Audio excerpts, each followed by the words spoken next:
Inay naman, bakit kayo nag-iigib niyan? Kagagaling niyo lang sa sakit eh. Hindi pa nga kayo tuluyang magaling. Ipaubayan niyo lang po kay Obet ang pag-iigib. Balak ko kasing magsaing na. Wala palang tubig. Hayaan mo na malit at timbalang naman to. Kahit na po, Nay. Ako na po ang bahala dyan at sa pagluluto. Magpahinga na lang po kayo. Sige na po. Nako, magaan lang naman ang trabaho ng pagluluto. Kaya ko na yan. Ginagawa mo naman akong imbalido eh. Naku, Nay. Huwag pong matigas ang ulo. Sige na po, pumasok na kayo ng bahay. Ako na lang po ang magbubuhat nitong timba. Pakiramdam ko tuloy dito sa bahay wala na akong silbi. Huwag niyo pong sabihin yan. Iniingatan lang po kita, Inay. Naaawa na kasi ko sa'yo eh. Halos ikaw nang umako ng trabaho dito sa bahay. Hindi mo na tuloy maasikaso ang sarili mo. Hindi naman po ako nagreklamo eh. Nasaan na nga po pala si Obet? Nagpaalam kanina na maghahanap daw sila ng gagamba ng mga kaibigan niya. Pinayagan ko na kasi wala namang pasok. Wag lang ka ako magpapaabot ng gabi sa labas. Inuuna pa talaga niya ang paghahanap ng gagamba kaysa mag-igib ng tubig. Hayaan mo na, maaasahan naman ang kapatid mo sa maraming bagay. Tsaka, hayaan natin ma-enjoy ng kapatid mo ang kabataan niya. Sa bagay nga po. Sumang-ayon naman ako sa sinabi ni Inay. Mabait, masipag mag-aral, at maaasahan naman ang bunso kong kapatid na si Obet. Kaya lamang, may pagkaisip bata pa rin ito sa edad na 16. Hindi na inaasahan no ni Inay na magbubuntis pa siya kay Obet. Dahil nasa mahigit 40 na rin ang kanyang edad, naging mahirap na para sa kanya ang pagbubuntis. At pagkapanganak nga niya sa bunso kong kapatid, naging masasakitin na ang inay. Hanggang maospital nga siya. May 1 buwan nang nakakalipas. Diferensya sa buto ang resulta ng mga doktor na tumingin sa kanya. Marupok na raw ang buto niya sa may bandang balakang. Yun ang dahilan kung bakit nakakaranas ng pagkaparalisa ang inay. Sinabi pa ng doktor na kung ooperahan daw, baka hindi na rin kayanin ng inay dahil sa edad nito. 4 kami magkakapatid. Ang panganay na si Kuya Abel ay may sarili ng pamilya at sa kabilang baryo piniling manirahan. Ang sumunod naman sa akin na si Kuya Nelson ay sa sityo din namin nakatira, kasama ang buntis nitong asawa. Bagamat nasa iisang lugar kami, malayo naman ang bahay nila. Ako, si Nanay at si Obet na lamang ang nakatira sa bahay namin. Ang ama namin ay malaon ng yumao. 3 taon pa lang noon ang bunso naming kapatid. Away sa inuman na naging sanhi na maaga niyang pagkasawi. Habang kumakain kami ng hapunan, inungkat ni Inay ang tungkol sa trabaho ko sa bayan. Kailan ka nga pala babalik sa bayan, Clara? Aba, mahigit 1 buwan ka nang nandito sa bahay ah. Tuluyan na po ako nagpaalam sa mag-asawang amo ko. Ano? Ako ba ang dahilan kung bakit ka umalis sa trabaho mo? Opo, Nay. Hindi naman po pwedeng wala kayong kasama dito sa bahay. Hindi naman po natin pwedeng asahan si Obet dahil nag-aaral pa. Hindi niya po kayo mababantayan. Hindi mo naman ako kailangan bantayan ng 24 oras eh. Nakakakilos pa naman ako. Ako po ang kausap ng doktor niyo, Nay. Sinabi nga po na hindi pwede na wala kayong kasama dito sa bahay. Inisip ko nga na ibenta na ang natitira nating lupa sa likod nitong bahay natin. Pangdagdag sa gastusin natin. Alam ko naman na hindi biro ang mga gamot na kailangan bilhin. Huwag niyo na pong isipin pa yon. Nakalimutan ko palang banggitin kanina. Galing po ako sa bahay ni na Kuya Abel. Napag-usapan na po namin kung ano ang magandang plano. Sabi ko po kasi na ako na lang ang mag-aalaga sa inyo. Plano ko po na magtayo ng sari-sari store dito sa atin. May naipon naman po ako sa pagkatrabaho ko sa mag-asawang Chinese. Si Kuya Nelson po ibinebenta yung alaga nilang baka. Magbibigay po siya ng kaunting puhunan. Ganon din po si Kuya Abel. Hindi ba kaya ibebenta ng Kuya Nelson mo ang alaga nilang baka para sa panganganak ng asawa niyang si Alice? Oho, Nay. Payag naman po si Ate Alice. Sobra-sobra naman daw po yung makukuha nilang pera kapag naibenta yung baka nila. Ang babait talaga ng mga kapatid mo at mga napangasawa nila. Ang sabi nga, ang mabait na anak ay galing sa mga magulang. Pero ang mabait na asawa ay bigay ng Panginoon. Napangiti na lang ako sa sinabi ni nanay. Totoo naman kasi ang mga sinabi niya. Marami pa kami na pag-usapan habang kumakain kami. Kinumusta ko rin si Obet at kung kailan ang pasukan nila. Noon ko lang napuna na pumipiyok na siya tuwing nagsasalita. Konting panahon na lang ay magiging ganap na siyang binata. Nang mga sumunod na araw, naging abala ko sa pag-aasikaso sa aming sari-sari store. Dahil sa liblib at malayo kami sa bayan at halos 3 oras din ang biyahe, naging mabenta ang bigas, mga delata, noodles at itlog sa amin. 1 linggo pa lang kami nagtitinda ay lumakas na agad ang tindahan. Mabuti na lamang nagdagdag si Kuya Abel ng puhunan. Tuwing araw ng Sabado at walang pasok sa eskwelahan, nagpapasama ako kay Obet sa pamamalengke sa bayan. Minsan pa uwi kami. Napansin ko na ang bahay na dinadaanan namin ay may nakatira na. Isang ali kasi ang nakita kong nagwawali sa silong ng bahay. Pagdating sa amin, habang inaayos ko ang pinamili, tinanong ko si nanay. May nakatira na pala sa bahay dyan malapit sa kalsada? Oo, mag-ina daw ang nakatira sa bahay na yan, sabi ni Maring Nita. Nakita ko nga po yung ali na nagwawali sa silong ng bahay nila. Bumili nga kahapon yung anak niyang binata dito sa atin eh. Mukha namang mabait at mahiyain. Siyempre po, mahihiya pa yon kasi bagong salta pa lang dito sa lugar natin. Hindi nga nalalayo sa iyo ang edad eh. At saka mukhang foreigner ang itsura. Siguro tatay nun foreigner. Talaga po? Oo, makikilala mo rin yon. Lalo't ikaw naman lagi ang tumatao dito sa tindahan. Bakit kaya silang mag-ina lang ang nakatira sa bahay na yun? Wala rin akong makuhang impormasyon eh. Alam mo naman na hindi na ako masyadong naglalalabas ng bahay. Tsaka yun lang ang sabi ni Maring Nita. Si Aling Nita talaga. Magkukwento lang eh, kulang pa sa impormasyon. Aba, interesado ka talaga sa bago nating kapitbahay ah. Siyempre po, gusto ko lang din sila makilala. Yun lang naman po eh. Akala ko dahil sa sinabi kong mukhang foreigner. Nay naman? O bakit? Wala namang masama kung sakali na magkagustuhan kayo ah. Dalaga ka naman. Hindi ang kumerengkeng ang prioridad ko. Kaya tigilan niyo na ako sa panunukso sa akin. Nangingiti na lang ang inay habang nakatingin sa akin. Ako naman umiwas ng tingin.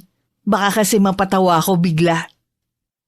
Nang mga sumunod na araw, napansin kong naging tambayan ang harapan ng tindahan ko ng mga kadalagahan dito sa aming sitio. Tila ba meron silang inaabangan na bumili? Nagkahinala agad ako na baka ang bago naming kapitbayang hinihintay ng mga yon. Naiiling na lang ako na inabala ko na lang ang sarili ko sa paglilista ng mga kulang sa tindahan. Nang biglang may narinig akong impit na tilian. Nang sulyapan ko ang mga kadalagahan sa harap ng tindahan namin, halos magkapilipit na ang mga ito sa kilig. Hindi nga nagtagal. Isang paboritong boses ang bumili. Isang lalaking matangkad at mistiso ang bumili ng 4 na itlog at kamatis. Bakit biglang tumaas ang itlog? Nung nakaraan 9 lang ang bili ko sa isa. Nung nakaraan pa yon, ngayon tumaas na ang itlog. Ang bilis naman. Parang natulog lang ako, biglang taas na. Kung nagrereklamo ka, sa iba ka nalang bumili. O di kaya sa bayan. Tiyak mura doon, ikaw nga lang mamamasahe. Hindi naman ako nagrereklamo, sinasabi ko lang. Ganoon na rin yon. Sige, salamat. Nakita ko pang umiti ang lalaki sa mga nakatambay na kadalagahan sa harap ng tindahan. Hindi ko tuloy maiwasan na mapataas ng kilay. Iniisip ko kasi kung yun nga ang lalaking tinutukoy ni nanay. Pero tama nga siya. Mukhang foreigner ang itsura ng lalaki. Kaya marahil yun na nga ang bago naming kapitbahay. Ilang sandali pa, umalis na rin ang mga kadalagahan na nakatambay sa tapat ng tindahan namin. Ang pumalit naman ay mga manginginom sa aming lugar. 2 4 agad ang binili. Humingi din ng baso at pitsyal ng tubig. Sa loob ng ilang linggo, malakas naman ang tindahan namin. Palibhasa nga kasi kami ang kumpleto na sa paninda. At iilan lang ang may tindahan sa amin. At malalayo din ang agwat. Hindi ko lang inaasahan. Ang isa sa mga nag-udyok sa akin noon na tuluyan ng umalis sa trabaho ay makikita ko pa. Hindi ako makapaniwalang madadatnan ko si Aurelio sa sala namin habang kausap si inay. Anong ginagawa mo dito, Aurelio? Oh, mabuti naman at dumating ka na, Clara. Kanina pa naghihintay si Aurelio dito. O paano? Maiwan ko muna kayo. Tinatanong kita kung anong ginagawa mo dito sa bahay namin. Ay, dinadalaw ka. Pagbalik ko kasi ng probinsya, nabalitaan ko sa dati mong amo na umalis ka ng araw at umuwi ka raw dito sa inyo. Kailangan kasi ako ng nanay ko. Nabanggit nga ng mag-asawang Inchik ang dahilan mo. Kumusta ka na? Ayos lang. Kanina ka pa ba? Ay, may dala nga pala akong pasalubong para sa'yo. Aurelio, kasi may gagawin pa kasi ako ngayon. Ganun ba? Sige, uuwi na ako. Kanina pa naman ako rito eh. Gusto lang kasi kitang makita. Ay, di ba nag-usap na tayo dati? Akala ko naliwanagan ka na sa desisyon ko. Clara, sana maunawaan mo rin ako. Hindi ganun kadali yung pinapagawa mo. Mahal na mahal kita. Lahat gagawin ko para sa'yo. Sarili mo lang ang pinapahirapan mo eh. Marami pa namang ibang babae dyan. Sila na lang ang ligawan mo, wag na ako. Pero ikaw lang ang gusto ko, Clara. Hindi ang ibang babae. Huwag mo sana akong ipagtulakan sa kanila. Hindi ka ba napapagod sa kasasuyo mo sa akin? Wala kang maaasahan sa akin. Hindi ang pakikipagnobyo ang prioridad ko ngayon. Handa naman ako maghintay eh. Mapapagod ka lang sa paghihintay mo sa akin. Sa huli, wala ka rin mapapala. Ikaw nga ang dahilan ko bakit ako umalis sa trabaho. Tapos ngayon, dito mo naman ako kukulitin sa bahay namin. Clara, sana naman. Nakikiusap ako. Umalis ka na. Hindi itong huli natin pagkikita, Clara. Hindi ako ganun kadaling sumuko. Alam mo ba, imbis na maawa ako sa'yo, nag-uumpisa na akong mainis sa'yo dahil sa pangungulit mo. Dahil nagmamahal lang ako at paulit-ulit ako manunuyo sa'yo. Hindi rin ako mapapagod na ipagtabuyan ka ng paulit-ulit hanggang magsawa ka. Clara, lagi kong pinagdarasal na sana magising ka isang araw na mahal mo na ako. Hindi yan mangyayari, kaya umalis ka na. Sa totoo lang, inaabala mo na ako. Laylay ang balikat na pumanaog sa bahay namin si Aurelio. Naiiling na sinundan ko na lamang siya ng tingin. Nang wala na si Aurelio, tsaka naman lumabas mula sa kusina ang inay. Kibit-balikat lang ang itinugon ko sa nagtatanong niyang tingin sa akin. Gaya ng inaasahan ko, paulit-ulit na pumupunta si Aurelio sa bahay namin. Ilang beses ko rin siyang pinagtatabuyan. Hanggang dumating ang araw na hindi ko na siya hinaharap. Tanging si inay na lang ang humaharap sa kanya at nagdadahilan na wala ako. Hindi ka ba naaawa sa manliligaw mo, Clara? Naaawa naman po noong una.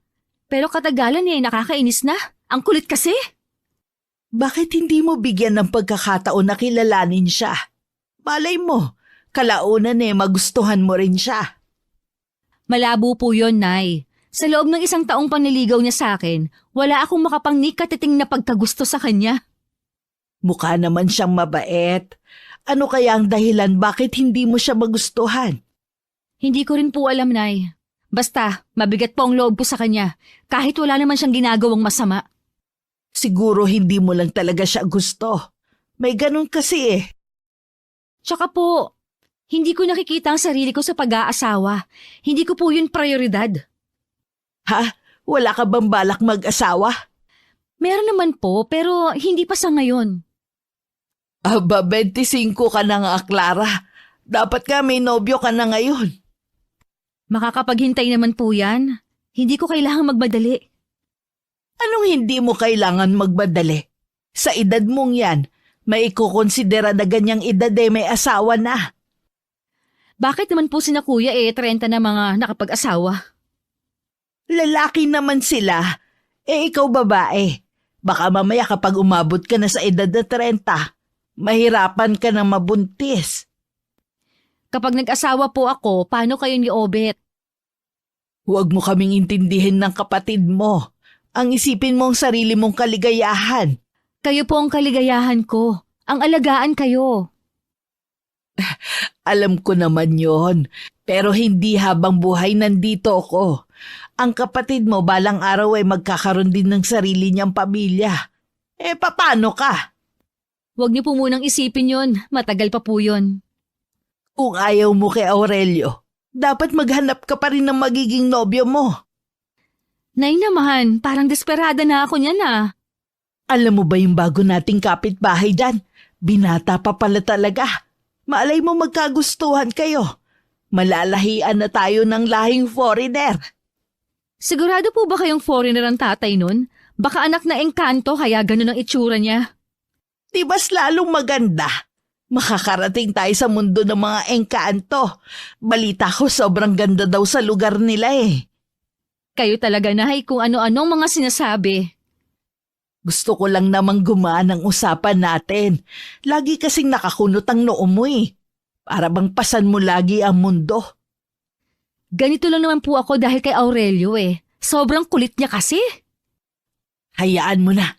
Magsasawa din yun sa kakasuyo sa'yo. Sana nga po, Nay. Baka dahil sa kanya mamuti agad ang buhok ko sa ulo. Tumawa na lang ang inay sa huli kong sinabi. Nakitawa na rin ako kahit sa kaloob-looban ng puso ko ay naroon pa rin ang pag-aalala. Nang mga nagdaang araw ay laging umuulan. Dahil hindi pa sementado ang kalsada papuntang bayan, pahirapan ang biyahe. Bihira din ang may tricycle sa aming sitio. Madalas ang bumabiyahe ay mga habal-habal. Kaya ganun na lang ang gulat ko nang sabihin ni nanay na kinausap niya ang bago naming kapitbahay para arkilahin ang tricycle nito. Yun na ang simula ng paglalapit namin ni Ronnie. Habang tumatagal, marami akong natutuklasan sa kanyang magagandang katangian. Napapadala siya ata ang pagtambay ni Ronnie dito ah. Gusto lang po niyang makipagkwentuhan. Nanliligaw na ba siya sa'yo? Nay naman, magkaibigan lang po kami ni Ronnie. Ibig sabihin hindi pa siya nagtatapat sa'yo? Kung kaibigan lang po ang turing niya sa akin, hindi po talagahin magtatapat. Sayang naman. Siya pa naman ang natitipuhan kung maging manugang kung sakali. Baka po may nobyo siyang naiwan sa lugar na inalisan nila. Baka nga. Pero ikaw ba? May pagtingin ka na ba kay Ronnie? Sabi ko nga po sa inyo, kayo ang prioridad ko at hindi ang pakikipagnobyo. Ang layo naman ng sagot mo. Tama naman po ang sagot eh. Maiba nga pala ako. Kanina pala habang nasa bayan ka dumating dito si Aurelio. Na naman, ang kulit talaga ng isang yun. Akala ko naman tumigil na siya. Tingin ko may sakit. Kasi ang payat niya nung pumunta rito. Hindi ko na po problema yon. Hindi naman ako doktor para gamutin siya. Sa susunod kausapin mo ulit baka makinig na sa'yo. Naku, para saan pa? Baka mamaya sa tindi ng kalungkutan niya, makagawa siya ng hindi tama. Hindi ko na po yun problema. Matanda na naman siya. Kung magpapadala siya sa nararamdaman niya, di bahala na siya. Parang hindi na lang inis ang nararamdaman mo sa kanya. Parang matinding galit na. Sobra na po kasi siya. Parang sa kanya ako masisiraan ng bait eh. Aba, wag naman. Kaya pakiusap po, huwag niyo lang din harapin kapag pumunta dito ulit. Pagtabuyan ninyo. Ang sama naman ng ganon. Kahit mahirap tayo, hindi naman tayo mga bastos. Pwes ako, kapag nakaharap ko siya, pasensya siya talaga. Ipagtatabuyan ko siya. Bastos na akong bastos. O sige, ako na lang ang haharap sa kanya sa susunod. Mukhang ubos na ang pasensya mo Ubus na po talaga. Kung bakit kasi nalaman pa niya kung saan ako nakatire. Porsigido nga sa panliligaw. Talagang gagawa yun ng paraan. Bakit ba may mga taong ganon? Minsan parang nakakatakot na rin. Kinabukasan nga ng hapon, naging bisita ko si Aurelio. Nagkataon kasing nasa labas ako ng bahay, kaya wala akong pagpipilian kundi ang harapin siya. Sa pagkakataong yun, hindi ko na maitago ang pagkairita ko. Hindi ko rin kinuha ang pasalubong na dala niya. Ipinatong na lang niya yun sa katabing upuan. Wala pa rin akong imek kahit nung bumati siya sa akin. Pinaramdam ko talaga sa kanya ang disgusto ko sa pagdalaw niya sa akin. Wala na akong pakialam kung nagiging bastos na ako sa paningin niya. Naisip ko kasi na baka yun lang ang kailangan para tuluyan na niya akong layuan. Mukhang hindi maganda ang araw mo ngayon ha. Ay, ang totoo niyan, sirang-sira talaga ang araw ko kapag dumadalaw ka. Bakit naman? Nagtanong pa talaga. Alam mo bang nalulungkot at nasasaktan ako tuwing ganyan mo ako pinapakihirapan? Ang kulit mo naman kasi. Hindi ka makaintindi. Libong beses ko na nga sinabi sa'yo na wala kang aasahan sa akin. Pero lagi ka pa rin pumupunta dito. Ano bang dapat kong gawin para mahalin mo rin ako, Clara? Wala kang dapat gawin. Kasi kahit anong pagpupumilit mo, hindi kita magugustuhan. Hindi ako naniniwala. Alam ko may pagtingin ka rin sa akin. Baka naguguluhan ka lang dahil kailangan ka pa ng pamilya mo. Handa naman ako maghintay eh. Kung gusto mo, tutulungan pa kita sa gastusin sa pamilya mo eh. Talaga bang sarado na yung utak mo sa mga paliwanag ko, ha? Wala kang aasahan sa akin, hindi kita gusto. Magtapat ka nga sa akin. May iba ka na bang nagugustuhan? Yung tricycle driver na yun ba ang pinagmamalaki mo, ha? Minamatsagan mo ba ang bawat kilos ko, ha? Sagutin mo tinatanong ko sa'yo! Ang kapal naman ng mukha mo na pagtaasan ako ng boses sa mismong pamamahay namin. Patawarin mo ako, Clara. Nadala lang ako sa sobrang selos ko sa lalaking yun eh. Siya bang dahilan kung bakit hindi mo ako magustuhan? Ang mabuti pa, umalis ka na at wag nang babalik kahit kailan. Ayaw na kita makita pa. Maawa ka naman sa akin. Huwag mo naman akong ipagtabo yan. Tanggapin mo na lang na kahit kailan, hindi kita magugustuhan. Hindi ko kaya, Clara. Mula nung una kitang makita, ikaw nang idinambala ko sa puso ko. Kahit sambahin mo pa ako, hindi kita magagawang mahalin. Luluhod ako sa harapan mo kung kinakailangan. Ano ba? Tumayo ka nga! Huwag mo na maibaba ng gusto ang pagkatao mo. Mahal na mahal kita, Clara. Mamamatay ako kapag tuloy na kitang hindi makita. Mabuti pa nga! Para na kasi tayong siramplaka nito eh. Gawin mo na ang gusto mong gawin sa buhay mo. Hindi nakaligtas sa aking paningin ang pagguhit ng galit sa mga mata ni Aurelio. Kahit papano, nakonsensya ako sa mga pinagsasabi ko sa kanya. Hanggang tumayo at naglakad siya palabas ng bahay namin. Piping dasal ko na sana'y wag na siyang babalik pa. Napapahinga na lang ako ng malalim na dinampot ang pasalubong niya. Isinama ko yun sa mga dati niya nang ibinigay sa akin na hindi ko man lang pinagkaabalahan na buksan. Nung araw na yun ako lang mag-isa sa bahay namin. Nasa eskwelahan kasi ang kapatid ko at si nanay naman ay dumalaw sa bahay ng kuya ko. Dumadaing na kasi ng pananakitan siya ng hipag ko. Baka anumang sandali ay manganak na siya. Habang nasa labas ako ng tindahan at nagwawalis. Pakiramdam ko may mga matang nakamasid sa akin. Nagkataon pa naman na kanina pa walang bumibili. Pumasok na lang ako sa loob ng tindahan at tiniyak na nakalakang pinto. Ilang sandali lang dumating naman si Ronnie. Ipinarada niya ang tricycle sa gilid ng daan at saka lumapit. Doon lang nawala ang kaba ko sa dibdib. Bumili muna siya ng isang bote ng soft drink at isang balot ng tinapay.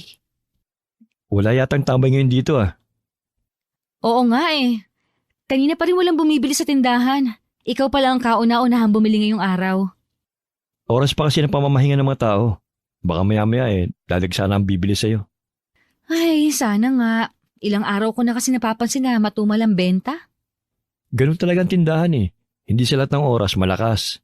Ang nanay mo pala, Nasa bahay ng kapatid ko. Dumadaing na kasi sa pananakit ng tiyan ng hipag ko. Clara, may gagawin ka ba sa linggo? Wala naman, bakit? Ay, kasi yayayain sana kita mamasyal sa bayan. Pwede naman, anong oras ba? Bago mananghalian, susundin kita rito. Oo, sige. Payag naman tsak si nanay. Si Obet na lang ang patatauhin ko dito sa tindahan. Inabahan ako ng konti. Akala ko tatanggi ka eh. Matagal-tagal na rin naman nung huling pamamasyal ko. Wala naman masama siguro. Alam mo, akala ko nung una, masungit ka. Hindi naman pala. May katotohanan din yan. Kaya siguro ilagsakin ng ibang tao dito sa atin. Siguro may dahilan kung bakit minsan masungit ka. Katulad ko, minsan napagkakamalan ako mayabang kahit hindi naman. Minsan kasi ibang tono ng pananalita ko eh. Pero natural na kasi sa akin yun eh. May itatanong ako sa'yo. Sana huwag mo masamain. Nasaan na pala ang tatay mo? Sa ilang beses kasi nating pagkukwentuhan eh, hindi mo pa siya nababanggit. Puro kasi nanay mo lang ang ikinukwento mo. Hindi ko naman kasi siya kilala eh. Ipinagbubuntis pa lang ako ni inay, umuwi na siya sa bansa nila. Mula nga nun, wala na kaming balita. Foreigner pala ang tatay mo, kaya ganyan ang itsura mo. Alam mo ba dati, ikinakahiya akong itsura ko. Kung tingnan kasi ako ng ibang tao, para akong naiiba sa lahat. Maliban pa ron, yung panunukso ng mga kalaro ko ng bata ako, dahil wala nga akong tatay. Ngayon, halos magkandara pa na sa'yo mga kababaihan dito. Di naman. Anong hindi? Kulang na nga lang eh, magkandara pa sila pagdating mo. Selos ka naman. Uy, hindi ha. Biro lang. Matagal rin kami nagkwentuhan ni Ronnie. Hanggang dumating na ang kapatid ko. Nagpaalam na rin siya sa akin dahil magsisibak pa siya ng panggatong na inutos ng nanay niya. Inutusan ko naman si Obet na puntahan ng inay sa bahay ni na Kuya Nelson. Nang mapag-isa na naman ako, naharon na naman ang pakiramdam na tila may nagmamatsyag sa akin. Binaliwala ko na lang ang ganong pakiramdam. Madilim na sa labas nang makauwi si na inay at Obet. Napansin ko agad ang pagkabalisa sa anyo nila. May nangyari po ba kina kuya? Wala, iha. Iniwan ko silang naroon ng kumadro ng Siguada. Bakit pa parang balisa kayo? Hindi ko alam kung paano to sasabihin eh. Ano po ba yon? Kasi kanina nakasalubong namin si Aurelio. Kinausap niya ako. Umiiyak siya sa akin na nagmamakaawa na huwag ka daw magalit sa kanya. Naku nay, sa susunod po huwag niyo lang siyang pansinin kapag nakita ninyo. Iwasan niyo na agad kapag nakita niyo papalapit pa lang. Nag-aaway ba kayong dalawa? Napuno na po kasi ako sa kanya eh. Dapat mahinahon mo pa rin siyang kinausap. Ilang beses ko na po kasing kinausap ng mahinahon, kaya diniretso ko na siya. Para kasi may napansin ako sa kanyang kakaiba. Baka mamaya may gawin siya sa'yo na hindi maganda. Alam mo ba kung taga saan siya? Sa pagkakaalam ko po, dayo lang siya sa lugar natin. Taga malayong probinsya po siya. Sana lang matauhan na siya. Marami pa namang babae riyan. Hindi ko tuloy maiwasan na matakot para sa'yo. Yun din ang hinihiling ko para tigilan na ako ni Aurelio. Hindi ko na rin kasi maiwasan na kabahan na baka pinagmamasdan niya ang bawat kilos ko. Katulad kanina nung hindi pa dumarating si Ronnie. Pakiramdam ko talaga may mga matang nakatingin sa akin. At nung mag-isa na ulit ako kanina, natuloy naman ang lakad namin ni Ronnie ng araw ng linggo. Kumain kami sa labas at namasyal. Nasira lamang ang masaya naming sandali nang mamataan ko si Aurelio sa di kalayuan. Matalim ang pagkakatitig sa amin. Puno yun ng galit at selos. Bigla akong pinanlamigan ng buong katawan at wala sa sariling napahawak na lang sa braso ni Ronnie. Ayos ka lang ba? Okay lang. Ang lamig kasi ng kamay mo at mumutla ka pa. Maupo ka muna. Hindi kaya dahil sa kinain natin? Hindi yon. Ang mabuti pa umuwi nilang tayo. Hapon na rin naman. Mahirap na kung gagabihin tayo sa daan. Alam mo namang wala pang pose ng ilaw sa papasok sa atin.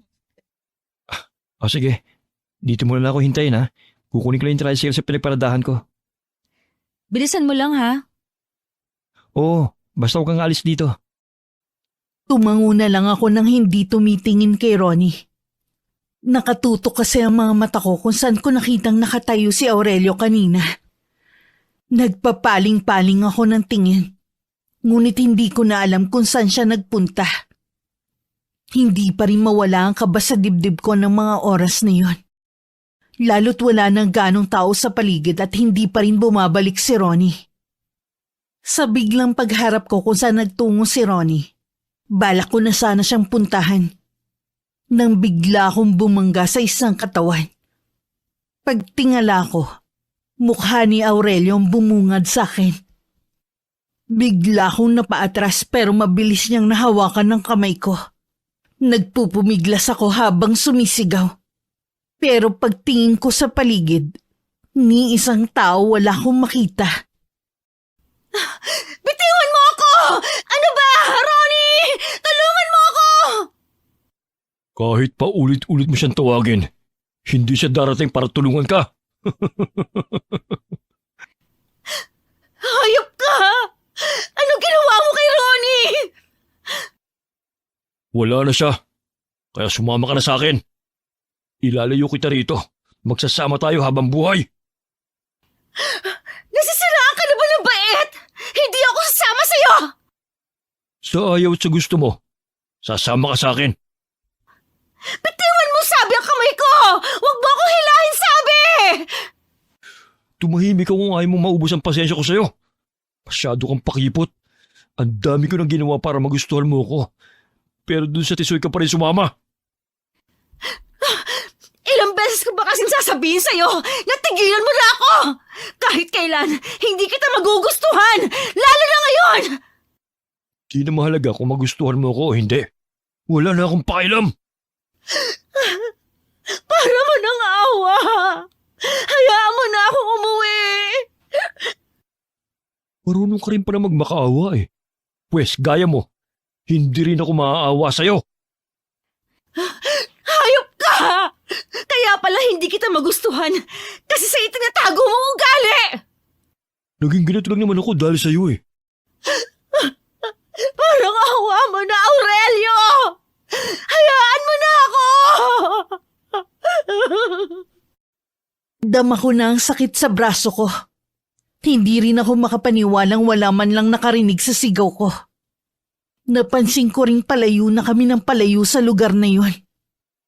Pilit pa rin ako nagpupumigla sa pagkakahawak niya. Pero lalo namang humihigpit ang hawak niya sa kamay ko.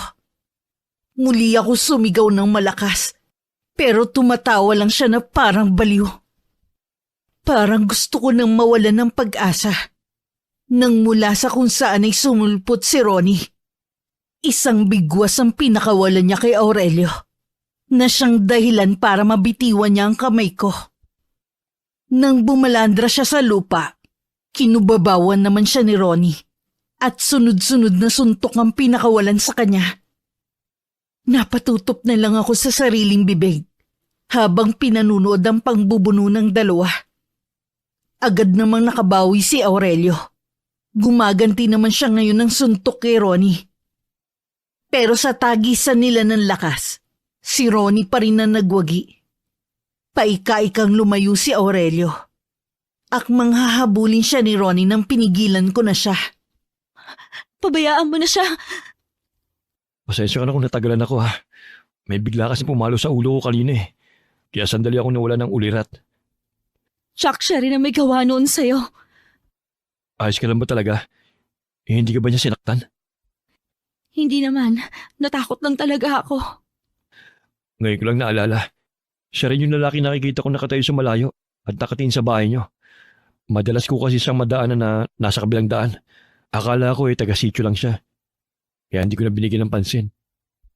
Kung ganoon, tama talaga ako sa pantahan na mayroon lihim na nagmamasid sa akin. Sino bang lalaking yun? Isang makulit naman ng ligaw. Kaya pala, mabuti pa umuwi na tayo. Habang nasa daan wala kaming imik pareho ni Ronnie. Hindi ko alam kung anong tumatakbo sa isipan niya ng mga oras na yon. Ako naman, takot na takot pa rin sa nangyari. Hindi ko akalain na magagawa ni Aurelio ang ganong bagay. Pagdating sa amin, hinintay muna akong makapasok ni Ronnie sa loob ng bahay bago niya pinaandar ang tricycle niya. Nakangiti naman na sinalubong ako ni Inay. Pagkakita ko sa kanya, hindi ko na napigilan na mapaiyak. Sa putol-putol na salita ay kinuwento ko ang nangyari. Diyos ko, nagawa yun ni Aurelio. Sabi na nga ba may kakaiba sa kanya nung makita namin siya eh. Opo, Nay. Mabuti na lang dumating po si Ronnie. Kahit siya sinaktan ni Aurelio, buti na lang hindi siya napuruhan. Dapat pumunta kayo sa pulis para maipablatter siya. Hindi na po. Siguro madadala na yun. Mag-iingat na lang po ako sa susunod. Pero dapat inireport nyo pa rin. Sa sobra din po kasing takot kanina, hindi ko na rin po talaga naalala pa. Ang mabuti pa magpahinga ka na. Ligtas ka na dito sa bahay, kami ang bahala sa iyo. Sinunod ko si Inay na magpahinga na lang muna. Nang gabing yun laman ng isip ko ang mga nangyari. Paulit-ulit yun bumabalik sa utak ko. Hanggang madala ko na nga sa panaginip. Nagising ako ng alanganing oras na umiiyak at takot na takot. Kinabukasan tanghali na ako nagising. Nakapasok na ng eskwelahan si Obet at nasa may tindahan naman si Inay. Gising ka na pala. Gusto mo na bang kumain? Mamaya na lang po, Nay. Wala pa po akong gana. Siya nga pala. Nandito kanina si Ronnie, kinukumusta ka? Sabi ko nga tulog ka pa. Napanaginipan ko po kasi nangyari sa amin. Kaya ba tinanghali ka ng gising? Opo, pero okay na po ako ngayon. Makakalimutan ko rin ang nangyari. Hayop talagang lalaking yon. Ang laking perwisyong ginawa niya sa'yo. Kapag bumalik siya rito, makikita niya ang gagawin ko sa kanya. Hindi na po yun babalik dito. Kapal na lang ng mukha niya kung may tapang pa siya magpakita dito. Sinabi mo pa, baka kuyugin pa siya ng mga taga rito. Hanggang nung tanghalian, wala pa rin akong ganang kumain. Matamlay rin ang pakiramdam ko. Nung makaramdam ako ng antok, sa sala na lang ako nahiga. Nagising ako na magaan na ang pakiramdam ko. Akma na sana akong pupunta sa kusina nang marinig ko ang galit na boses ng nanay ko sa labas ng bahay. Napakunot naman ang noo ko habang humahakbang palapit sa may bintana. Nakita ko si nanay na galit habang hawak ang itak ng yumao kong ama. Iniuumang niya yun sa dalawang tao. Nasa harapan niya si Aurelio at isang may edad ng babae. Narinig ko ang nakikiusap na tono ng may edad ng babae. Ngunit hindi siya pinatatapos ni nanay magsalita. Galit na nagwika ang inay na umalis na lamang sila. Kung ayaw niyo matikman ang galit ko, umalis na kayo! Aling Tinay, hayaan niyo naman po ako makapagpaliwanag. Nagawa ko lang naman po yun dahil mahal na mahal ko si Clara. Hindi pagmamahal ang tawag doon! Masyado kang makasarili! Hayaan niyo naman po ako makausap si Clara. Kahit sandali lang, nakikiusap po ako. Sinabi ng... Inay, mabuti pang pumasok na kayo dito sa loob. Baka kumapano pa kayo. Clara? Diyan ka lang, huwag kang lalapit. Ang kapal naman ng mukha mo para pumunta dito sa amin. Clara, hayaan mo naman sana ako makapagpaliwanag. Malinis ang hangarin ko sa'yo. Katunayan, kasama kong inay ko. Handa kong panagutan ang ginawa ko. Talaga? Handa ka magpakulong dahil sa ginawa mo? Clara naman, hindi yun ang ibig kong mangyari. Pwes, yun ang gusto kong mangyari sa'yo. Wala nang iba! Kung kinakailangan, luluhod ako sa harapan mo, mapatawad mo lang ako. Kahit ilang oras ka pa dyan lumuhod, hindi kita mapapatawad sa ginawa mo. Umalis ka na! Bakit ba hirap kang mahalin ako? Hindi ko alam. Basta kahit ano pang gawin mo, hindi kita mamahalin. Mas gugustuhin ko pang mamatay kesa makasama ka. Ganun ba talaga katigas ang puso mo sa akin? Baka pagsisiyan mong paulit-ulit ang ginagawa mo sa akin. Tinatakot mo na naman ba ako? Sinasabi ko na nga mangyayari kung sakali. Umalis ka na nga! Sinama mo pa talagang nanay mo. Akala mo naman maaawa ako sa'yo. Lahat ginawa ko na para sa'yo. Pero hindi mo pa rin ako magawang mahalin. Tandaan mo ang araw na ito, Clara. Ang paulit-ulit na pagdurog mo sa puso ko. Mararanasan mo rin to balang araw. Hindi ko alam pero bigla akong kinilabutan sa mga katagang binitiwan ni Aurelio. Kahit nung wala na sila ng kanyang ina, nakatayo pa rin ang mga balahibo ko sa katawan. Bahagya pa ako napapitlag nang hawakan ako ni inay sa braso. Napakalamig kasi nun. Niyaya na niya akong pumasok sa bahay namin. Nung gabing yun maaga kami nagsara ng tindahan.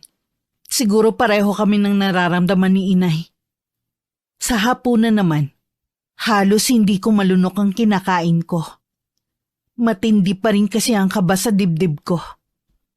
Kahit nung gabing nakahiga na ako, mukha pa rin ni Aurelio ang nakikita ko. Isang linggo pagkatapos ng pangyayaring yun, wala na kami naging balita kay Aurelio. Kahit papano nakahinga na ako ng maluwag. Baka pinagsabihan ng nanay niya. Sana nga po makinig siya. Alam mo, kahit yung nanay niya, hindi ko gusto ang aura. Ewan ko ba, ang hirap ipaliwanag. Hindi ko po masyadong maalala mukha nung nanay niya.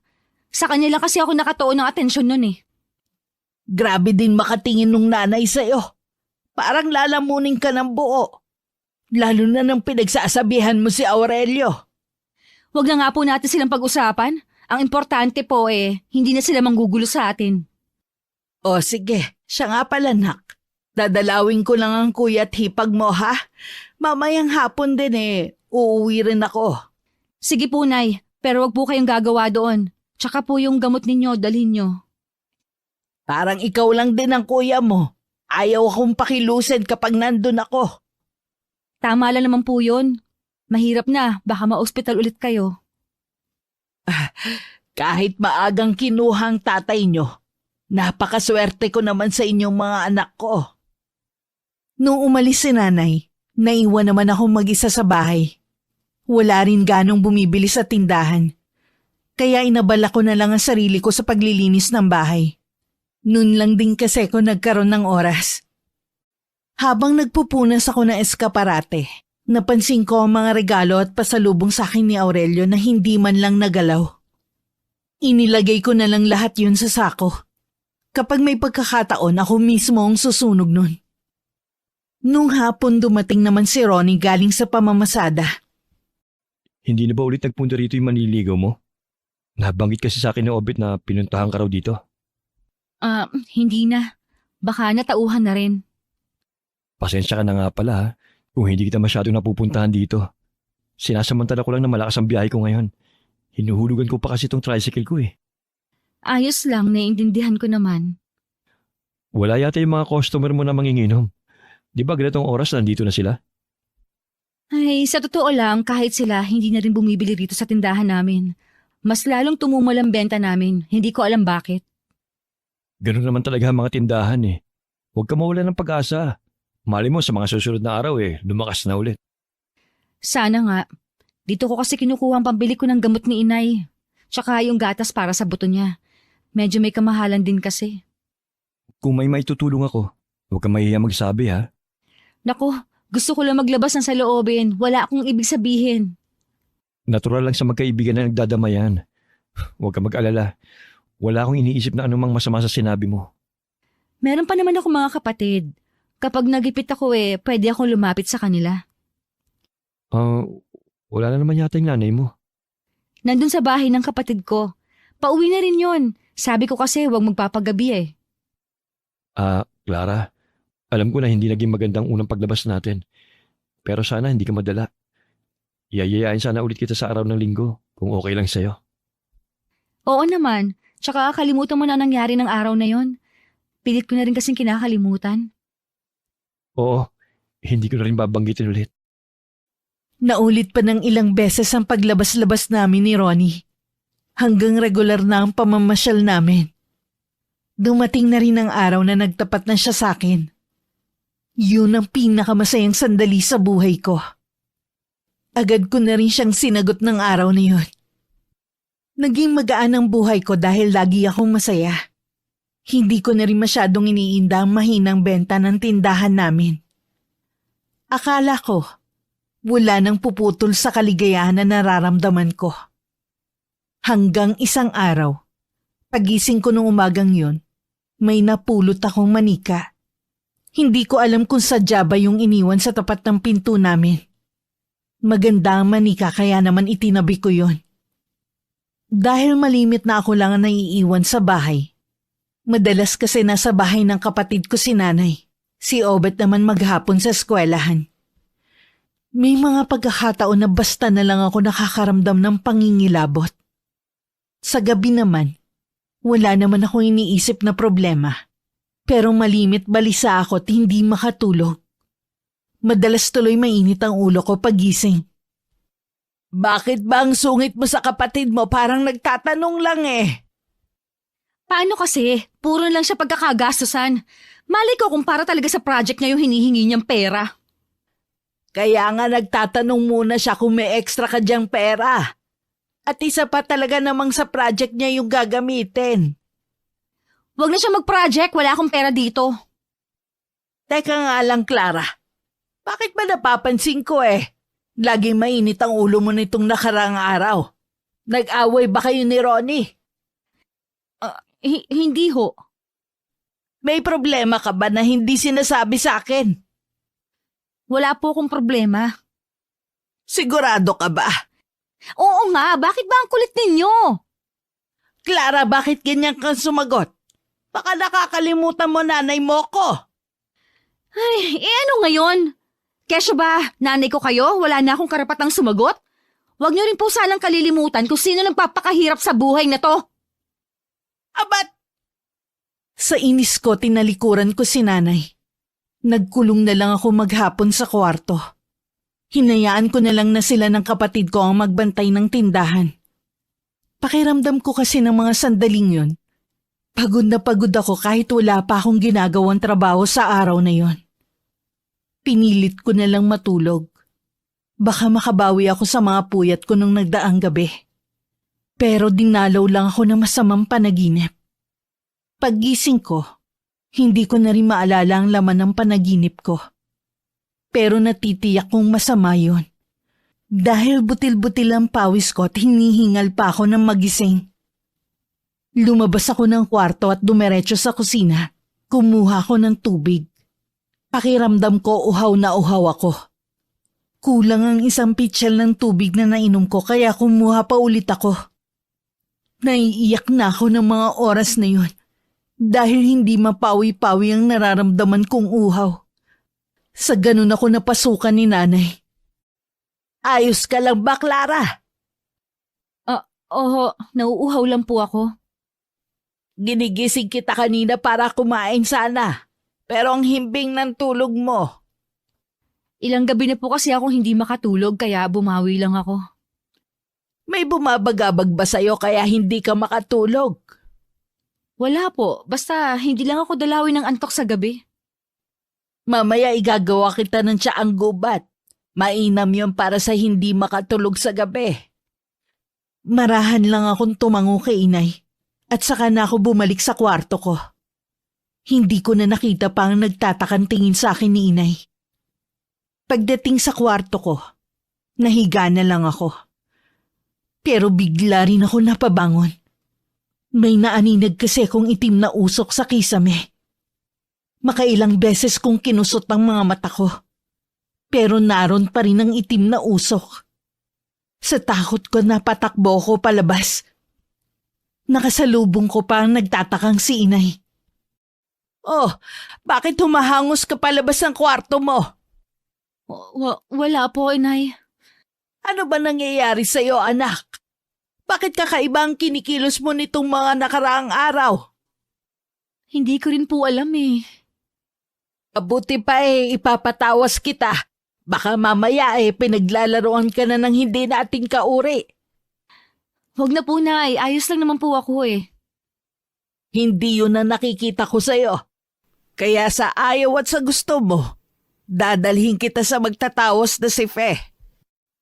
Wala akong nagawa kundi ang sumunod kay nanay. Nagbilin lang siya sa kapatid ko na siya muna ang magbantay sa tindahan. Lumakad na rin kami pagkatapos. Pagdating namin sa bahay ni Aling Fe, agad niya akong tinawas. Kumuha siya ng mangkok na may tubig at pinatakan yun ng kandila. Habang hinihintay namin na magkaroon ng hugis ang kandila sa tubig, tinanong niya muna ako kung saan ako nagpupunta nung nakaraang araw. Sinabi ko lang na nasa bahay ako. Nang sulyapan niya ang lumabas na figura sa tubig, hindi niya matiyak kung tao ba o hindi namin kauri yun. Nagbilin lang siya sa amin na magpausok ng insenso at kamangyan sa buong paligid ng bahay. Pagka-uwi nga namin, agad yun ginawa ni Inay. Nung gabi nakatulog naman ako ng mahimbing. Kaya kinabukasan pagising ko, magaan na ang pakiramdam ko. Sakto naman na dumalaw si Ronnie sa amin. Hinarap ko na rin siya. Nung mga nakaraan kasi pinagtataguan ko siya. Nagdahilan na lang ang Inay sa kanya na masama ang pakiramdam ko. Magaling ka na ba? Oo, pinatawas nga ako ni Inay kahapon. Baka daw nabati lang ako. Ang hilig mo kasing gumawi sa likod ng bahay niyo eh. Mapuno pa naman dun. Baka mamaya may nakakursunado sa'yo. Nung huling gumawi ako doon nang sunugin ko yung mga binigay ni Aurelio sa akin. Baka nga nung araw na yun ako nabati. Hapon na kasi yun. Malamang nga. Kumusta naman ang pamamasada mo ngayon? Matumal na rin eh. Bala ko nga na pumila sa bayan. Kaso pa nagkataon bihira na tayo magkikita. Dun pa lang kasi ubos na ang oras ko. Nagkikita naman tayo tuwing linggo eh. Ang importante, kumikita ka. Oo nga. Tsaka gusto ko na rin kasing mag-ipon para sa kinabukasan natin. Ha? Anong ibig mong sabihin? Bakit? Hindi mo ba naisip na lumagay na sa tahimik? Nasa tamang edad na rin naman tayo eh. May basbas na rin naman ako sa nanay ko. Boto naman siya sa'yo kahit hindi ka pa niya nakikita. Binigla mo kasi ako eh. Tsaka ilang buwan pa lang kasi ang relasyon natin. Ano naman, ang importante nagmamahalan tayo. Tsaka sigurado na ako sa sarili ko na ikaw ang gusto kong makasama sa habang buhay. Maliban na lang kung hindi ka pa sigurado sa akin. Siyempre, sigurado na ako sa'yo. Ngayon alam ko na ang sagot mo. Lalo ko pang sisipagan ang pamamasada ko. Akala ko matibay na ang pundasyon ng relasyon namin. Hindi ko akalain na darating ang sandali na ako mismo ang susubok sa aming samahan. Nagising akong mabigat ang pakiramdam. Gabi-gabi na naman kasi akong dinadalaw ng masamang panaginip. Nung una, hindi ko pa maalala. Katagalan unti-unti nang nagiging malinaw sa akin ang lahat. Isang lalaking walang mukhang dumadalaw sa aking panaginip. Tuwing nagigising din ako, marami akong pasa sa katawan. Hindi ko naman maipaliwanag kung saan ko yun nakuha. Para maitago yun kay Inay, lagi akong nakasuot ng damit na mahaba at madalas nakapajama ko. Hindi ka ba naiinitan sa suot mong yan? Hindi po, Nay. Malamig nga po eh. Ha? Anong malamig? Tirik na tirik ang araw ay sasabihin mo malamig. Yun po ang pakiramdam ko. Nilalagnat ka ba? Hindi naman po. Hayaan niyo na lang po ako sa gusto kong suotin. Hindi naman ako nakikialam. Nagtataka lang kasi ako sa'yo. Hindi na lang ako umimik para hindi na humaba ang usapan namin. Wala rin kasi ako sa wisyo para makipagtalo. Pakiramdam ko, tuwing nagsasalita ako nababawasan ng lakas sa katawan ko. Naging malala ang kalagayan ko na hindi ko pinapaalam kay Inay ang tunay na nangyayari. Tuwing gabi, pakiramdam ko may tumutusok sa katawan ko ng libo-libong karayo. Pilit ko yun nilalabanan. Pero isang gabi na umatake na naman ang inaakala kong sakit, hindi ko na nakayanan ng mapasigaw. At nawalan ako ng ulirat. Nagisnan ako ni Inay na nasa sahig at walang malay. Agad niyang tinawag ang kapatid ko para magpatulong na buhatin ako sa higaan. Agad naman ako nagkamalay.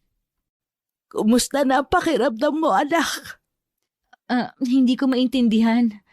Maraming masakit sa katawan ko. Hindi ko lang malaman kung saan banda. Pinasundo ko kay Obet ang nobyo mo para maihatid tayo sa ospital. Hindi na po kailangan, Nay. Wala naman po akong sakit eh. Anong wala? Tingnan mo nga itsura mo. Ang dami mo pang sugat sa katawan. Sinaktan mo bang sarili mo? O si Ronnie ang nananakit sa'yo? Hindi po, Nay. Hindi ko lang po alam kung saan galing ang mga ito. Hindi ko rin po kayang ipaliwanag. Kung ganon, hindi doktor ang kailangan natin. Ano po bang ibig niyong sabihin? Nabati na naman po kaya ako? Baka, malalaman natin kapag natingnan ka na ng manggagamot. Inayos ko na lang ang pagkakasandal ko sa higaan. Para kasi kung kinakapos ng paghinga, ramdam ko rin ang pagkirot ng mga sugat ko sa katawan. Iniwan ako sandali ni inay nang marinig niya ang boses ni Ronnie sa labas. Gusto ko sanang lumabas din, pero walang lakas ang mga paa ko sa paghakbang. Pakiramdam ko rin ng mga sandaling yon. May mga matang nakatingin sa akin. Tila ba binabantayan nito ang galaw ko? Nang iling ako naman ang paningin ko sa paligid, natuon ang pansin ko sa manikang nakuha ko sa labas ng bahay. Nawala lang ang atensyon ko sa manika nang biglang pumasok si Ronnie sa kwarto ko. Baka sa buong mukha niya ang labis na pag-aalala sa akin. Agad siyang lumapit at umupo sa tabi ko. Anong nararamdaman mo? Nangihina ako. Parang may humihigop ng lakas ko. Hindi ko rin may paliwanag ang mga sugat ko sa katawan. Tama nga si Aling Tinay. Hindi doktor ang kailangan mo. Sa tingin mo, hindi natin kauri ang gumawa nito sa akin? Posible. Kasi hindi yan basta nakukuha sa sakit ang mga sugat mo eh. Parang tinutusok-tusok ang balat mo hanggang magsugat. Magtatawas lang ang meron dito sa sityo namin. Walang albularyo dito. Huwag kang mag-alala. Meron ditong albularyo. Sa katunayan, magaling siyang manggagamot. May kakilala ka? Sino? Ang nanay ko. Wala nga lang siya ngayon sa bahay. Pero oras na dumating siya, papupuntahin ko siya kagad dito. Salamat ha. Natatakot na talaga ako eh. Bakit ngayon mo lang kasi sinabi sa akin na may nangyayari na pala sa'yo? Kung hindi ka pa hinimatay, hindi pa namin malalaman. Ayoko lang kasi mag-alala ang inay. Kahit man lang sana sa akin sinabi mo. Pasensya ka na talaga ha. Sa susunod, huwag ka na sana maglilihim ha. Oo. May gusto ko bang kainin? Hindi ka pero kumakain mula kanina eh. Wala akong ganang kumain eh. Pilitin mo para hindi ka manghina. Ayoko talaga. Matutulog na lang muna ako. Huwag kang aalis sa tabi ko ha. Pakiramdam ko kasi may mga matang nagmamasid sa akin eh. Oo, hindi kita iiwan. Babantayan ka namin. Mahigpit ko pang hinawakan ng kamay ni Ronnie tsaka lang ako pumikit. Dahil sa pinagsama-samang puyat, pagod at takot, hindi ko na namalayan na makakatulog ako. Si Ronnie naman dahan-dahan ang ginawang pagbitaw sa kamay ko. Tumayo pa siya tila merong hinahanap sa kabuuan ng aking kwarto. Lumabas din siya para kausapin ng nanay ko. Nakatulog na po siya. Mamaya niyo lang po siya punasan. May gusto po sana akong sabihin sa inyo eh. Ano yon, iho? Sa tingin ko po, kinukulam si Clara. Ha? Kinukulam si Clara? Oho, isa pong albularyo ang nanay ko. Maraming beses na po siya ng gamot ng mga kinulam at binarang. Ang nangyayari po kay Clara, gawa ng kulam. Diyos ko po, sinong gagawa nito sa kanya? Wala namang kaaway ang anak ko. Di po kaya si Aurelio may gawa nito? Si Aurelio? Pero matagal na siyang hindi nagpaparamdam kay Clara. Baka gumaganti siya kay Clara. Kahit po kasi hindi sila nagkikita, basta alam niya po ang buong pangalan ni Clara, maaari niya po siyang ipakulam. Ang kapal naman ng mukha niya para siya pa ang gumanti sa anak ko. Masama po ang magbintang, pero siya lang po ang pumasok sa isip ko na maaaring gumawa ng ganun kay Clara eh. Wala nang ibang gagawa nun. Naalala ko pa nung pumunta siya dito, pinagbantaan niya si Clara. Huwag po kayo masyado mag-alala. Baka mapano po kayo. Naniniwala po ako na mapapagaling siya ni inay. Talaga bang albularyo ang inay mo? Kaya niyang pagalingin si Clara? Oho, isa po siyang albularya. Kaya lang po, kailangan natin maging handa. Maraming beses ko na pong nakita manggamot sa mga nakukulam si nanay. Hindi po ganun kadali. Lalo na kung walang balak yung mangkukulam na bawiin ang sakit na ipinataw niya sa biktima. Diyos ko, ang anak ko. Mabuti naman siyang anak at kapatid. Bakit sa kanya pa ito nangyari? Manalig po tayo na malalampasan natin ang pagsubok na ito. Matapang po si Clara. Alam ko po, hindi siya basta-basta susuko. Pagkatapos ng pag-uusap nila ng inay, nagpaalam na rin si Ronnie na uuwi para tingnan kung dumating na ang kanyang ina. Ngunit pagdating sa kanila, wala pa rin ang kanyang ina. Tuwing Martes at Biyernes kasi nagpupunta ang kanyang ina sa isang bundok para magsagawa ng isang orasyon. Lumipas pa ang 2 oras bago dumating ang kanyang ina. Hindi pa man siya nakakapagsalita, alam na agad nito ang nilalaman ng isip niya. Matindi ang puot na nananahan sa taong kumukulam sa nobya mo. Desidido siyang makapaghiganti sa pinakamasakit na paraan. Lalaki po ba kumukulam sa kanya? Hindi. Isa siyang babae. Akala ko ang manliligaw niya, hindi pala. Ang kulam ay salitang kasing kahulugan ng manggagaway sa banal na kasulatan o Biblia. Ang salitang kulam ay may kaugnayan sa salitang kulang dahil ang mga taong may pagkukulang sa pananampalataya sa Diyos o pagkukulang sa isang tao. Ang karaniwan sa mga taong kinukulam ay may nagawang kasalanan sa isang tao. Kahit po ba hindi naman niya sinasadya na makapanakit ng kapwa niya, tatablan pa rin ang kulam? Oo, walang pinipili ang kulam basta gustong makapanakit at makapaghiganti. Nakikiusap po ako, inay.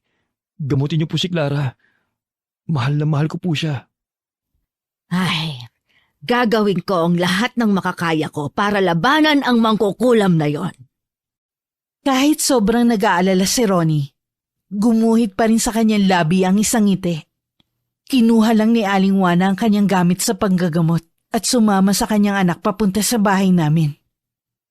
Pagdating hindi agad pumasok si Aling Juana. Para bang may pumipigil sa kanya na malakas na puwersa. Nagpalingalinga pa siya hanggang mapadako ang kanyang paningin sa bintana ng kwarto ko. Isang imahe ang nakasilip doon. Nanlisik naman bigla ang mga mata ni Aling Juana at umusal ng mga salita na siya lang ang nakakaalam. Ilang sandali pa, pumasok na siya sa bahay. Ikaw pala ang ina ni Ronnie. Pasensya na't sa ganito pa tayo nagkakilala. Hindi naman mahalaga kung anong panahon tayo nagkakilala. Ang mahalaga ngayon, gumaling si Clara. Nasa silid niya si Clara. Sasamahan ko na kayo doon. May ilang buwan na siyang kinukulam pero ngayon lang lumabas sa mga palatandaan. Masyado kasi malihim ang batang to. Kahit may iniinda, ayaw pa rin magsabi. Ayaw ka lang niya na mag-alala. Matapang ang anak mo at mapagmahal sa pamilya. Pero may isang kulang sa kanya. Ang pananampalataya. Kasalanan ko, hindi ko sila tinuruan na magsimba. Pero hindi ibig sabihin nun na hindi na kami mabuting tao. Hindi rin lahat ng pumapasok sa simbahan ay mabuting tao. Mayroong pinapasok dito ang anak mo na hindi dapat. Ang tinutukoy mo ba ang makulit niyang maliligaw? Hindi siya ang tinutukoy ko, kundi ang manikang ito. Hindi kay Clara ang manikang yan. Wala siyang manika mula pagkabata. Sunugin niyo sa labas ang bahay ang manika na ito. Agad namang tumalima si Inay sa utos ng ina ni Ronnie. Nang mapag-isa, lumapit siya sa akin. May pinahid siyang kung ano sa noo ko. Naririnig ko ang mga binubulong niya sa akin pero hindi ko maintindihan. Nagmulat ako ng mga mata at diretsyong tinignan siya sa mukha. Bahagya pa siyang ngumiti sa akin. Bumuka ang bibig ko. May gusto kong sabihin pero walang lumalabas na boses. Huwag kang mag-alala, Clara. Pagagalingin kita. Hindi ako papayag na makuha ka niya. Hindi ka niya maisasama sa impyernong kinaroroonan niya. Naglabas ng malaking puting kandila na hindi pa nasisindihan si Aling Juana. Sinindihan niya yun nang nakaharap sa silangan. Pagkatapos naglabas din siya ng purong asin at binalatang bawang. Inukit niya sa bawang ang pangalan ko, gamit ang karayom. Inusalan din niya yun ng orasyon. Napasigaw na lang ako nang maramdaman kong parang sinisilihan sa hapdi ang mga sugat ko. Para akong bulate na nagpapaikot-ikot sa higaan ko. Si Aling Juana naman patuloy lang sa pag-usal ng orasyon. Sa labas ng silid ko, umiiyak naman si nanay. Nasa tabi niya si Obet na labis din ang pag-aalala sa akin. Magtiwala lang po kayo. Magagawa ni nanay na mapagaling si Clara. May kasalanan din ako sa nangyari kay Clara.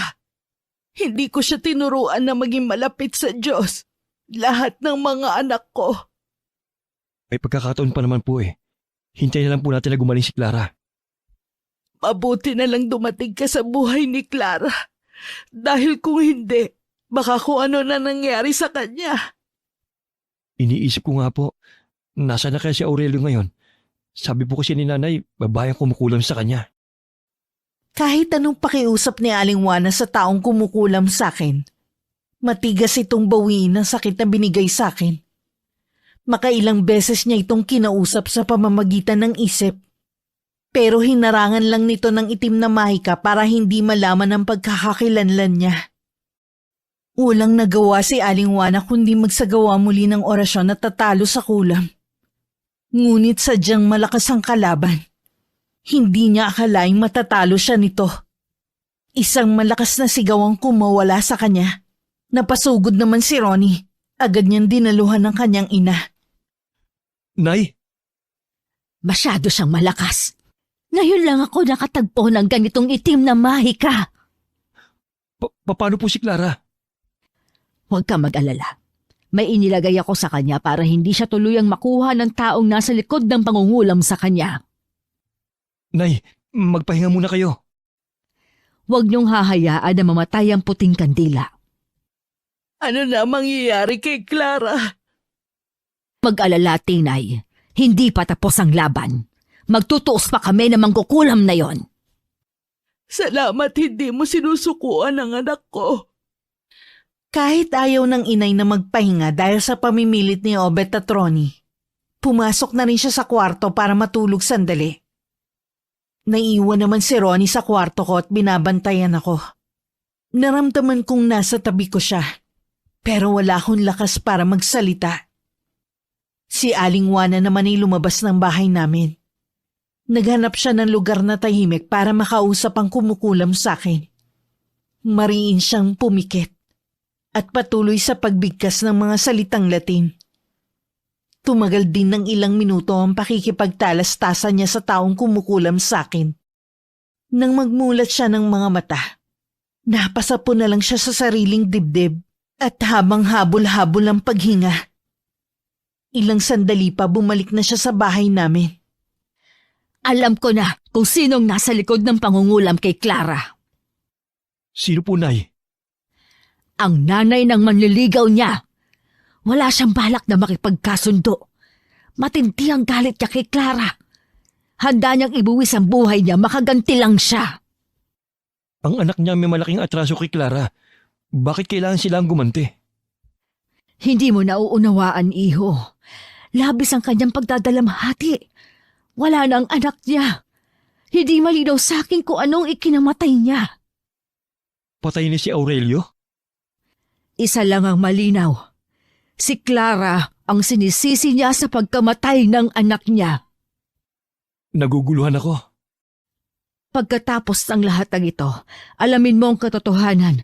Sa ngayon, kailangan ko siyang matalo para gumaling si Clara. Muling nagsagawa ng orasyon si Aling Juana. Sa pagkakataong yun, mas malakas na orasyon ang ginamit niya. Sa lakas ng puwersa, may hangin nang umiikot sa loob ng kwarto. Halos matanggal na rin ang kurtina sa pagkakakabit sa bintana. Umuugong din ng malakas na hangin sa buong kwarto. Napakapit pa si Ronnie sa aparador na nandun. Dahil pakiwari niya matatangay siya ng malakas na hangin. Napakapit pa si Ronnie sa aparador na nandun. Dahil pakiwari niya matatangay siya ng malakas na hangin. Inabot pa ng kinabukasan ng panggagamot sa akin ni Aling Juana. Hanggang kasi ng mga oras na yun, hindi pa rin sumusunod ang ina ni Aurelio. Wala nang pagpipilian si Aling Juana, kundi ilabas ang alas niya. Isang nakakapinsalang mahika ang ginamit niya. Dahil doon, matinding lakas ang nawala sa kanya, na halos mapapugto sa kanyang paghinga. Nang makita ni Ronnie na huminto na ang kanyang ina, napatingin siya sa akin. Unti-unti na kasing nanunumbalik ang dati kong kulay mula sa pagiging maputla. Nawawala na rin ang mga sugat ko sa buong katawan. Nang magmulat ako ng mga mata, ang nakangiting si Ronnie agad ang nabungaran ko. Ronnie? Magaling ka na, Clara. Natalo ng inay ang kumukulam sa'yo. Talaga? Magaling na ako. Pinahanga mo ko, Iha. Hindi ka sumuko kahit hirap ka na. Kahit wala kang malay, nakikita ko na pilit kang lumalaban para sa buhay mo, para sa mga mahal mo sa buhay. Salamat po, Aling Juana. Utang ko sa inyo ang pangalawang buhay ko. Utang mo sa kanya ang pangalawang mong buhay, hindi sa akin. Ginawa lang niya akong instrumento para magpagaling ng mga taong nangangailangan. Parang isang masamang panaginip lang ang lahat ng mga nangyari sa akin. Agad kong niyakap si Inay at si Obet. Akala ko talaga hindi ko na sila mayiyakap ng ganon. Pare-pareho kaming lumuluha ng mga oras na yon. Nagdesisyon kami ni Inay na wag nang ipaalam sa iba ko pang kapatid ang nangyari sa akin. Pagkatapos ng pangyayaring yun, pumunta kaming mag-anak sa simbahan para magpasalamat at humingi ng kapatawaran. Sa kabila ng lahat, hindi pa rin ako mapakali. May gusto kasi akong gawin para matahimik na ako. Na siya namang mariing tinututulan ng aking ina. Bakit kailangan mo pang alamin ng tungkol sa kanya? Gusto ko lang naman pong malaman ang ikinamatay niya. Hindi nga tayo sigurado kung patay na nga talaga siya. Kaya nga po gusto kong alamin. Hindi mo maiaalis sa akin na mag-alala. Kaya hindi ko gusto ang gagawin mo. Kasama ko naman po si Ronnie. Hindi naman po niya ako pababayaan. Siguradong kalat na ang nangyari sa'yo. Bakit kailangan mo pang balikan? Hindi po kasi ako matatahimik eh. Intindihin mo rin sana, Clara. Kung alam mo lang yung nararamdaman ko nung nakaratay ka, halos mamatay na ako sa sobrang pag-aalala. Hindi ko na ipinilit ang gusto kong mangyari kay Inay. Pero buo na ang pasya ko na alamin ang nangyari kay Aurelio. Araw ng Linggo sinundo ako ni Ronnie. Ang paalam namin kay Inay, mamamasyal lang kami. Nang sumakay ako sa tricycle ni Ronnie, masaya pang kumuway sa amin ang Inay. Nagtanong-tanong kami sa mga dati kong katrabaho na nakakakilala kay Aurelio. Nagulat ako sa nalaman sa kanila. Nagpakamatay di umano ang lalaki dahil sa matinding kabiguan. Hiningi ko na rin ang address ni Aurelio. Ngayon alam na natin na wala na talaga si Aurelio. Sigurado ka bang gusto mo pang pumunta sa bahay nila? Gusto ko lang humingi ng kapatawaran sa nanay niya. Wala ka namang kasalanan sa kanila eh. Nagawang kitli ni Aurelio ang buhay niya nang dahil sa akin. Nandito na rin tayo kaya tapusin na natin. Okay, sige. Nakarating kami sa isang liblib na lugar na madalang na ang mga bahay. Isang alay ang nagturo sa amin kung saan makikita ang bahay ni Aurelio at ng ina nito. Isang matandang babaeng naabutan namin sa bakuran nila. Agad yung pumasok sa loob ng bahay nang makita niya kami. Natitiyak kong yun na ang ina ni Aurelio. Mula sa puso ko, kinausap ko ang matandang babae. Gusto ko lang pong humingi ng kapatawaran sa mga masasakit na salitang binitiwan ko sa anak ninyo. Pinapatawad ko na rin po kayo sa ginawa ninyo sa akin. Kalimutan na po natin na nangyari. Umalis na tayo. malapit ang dumilim. Nang naglalakad na kami palayo, narinig ko pa ang paglangit-ngit ng pintuan. Hindi na ako lumingon. Nung umalis kami sa lugar na yon, nawala na ang bigat sa dibdib ko. Alam ko na patawad na rin ako ng ina ni Aurelio. Makalipas ang 1 taon, ikinasal na kami ni Ronnie. 2 taon pa ang lumipas bago ako nagdalang tao. Pero nang mga panahon na yun, ay namatay rin ang aking ina. Dahil sa komplikasyon sa kanyang sakit. Sa kasalukuyan, nakatira na kami sa bayan. Meron kaming munting sari-sari store na pandagdag sa aming pang-araw-araw na gastusin. Samantalang si Ronnie, may nakuhang maayos na trabaho na malapit sa amin.